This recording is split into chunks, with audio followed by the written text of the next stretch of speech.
Remue ménage. Remue ménage.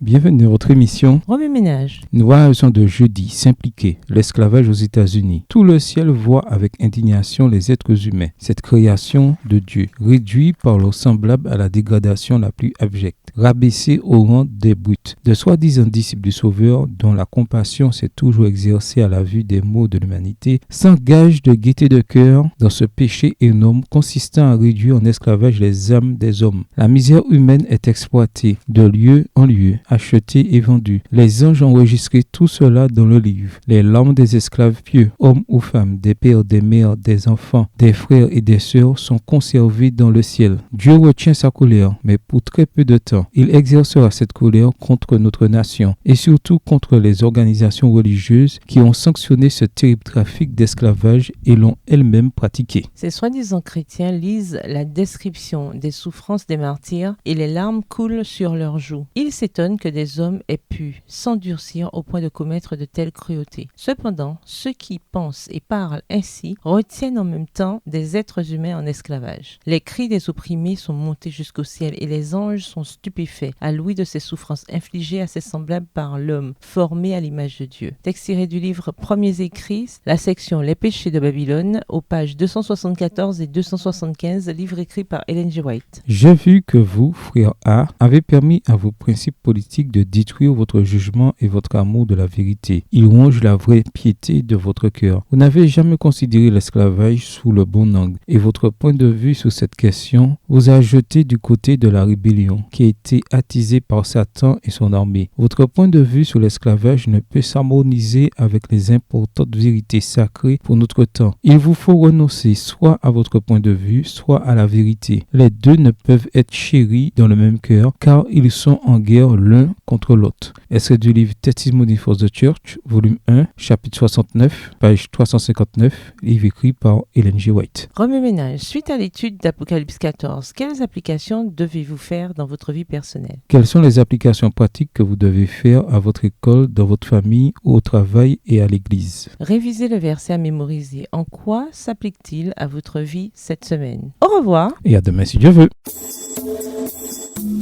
Remue ménage.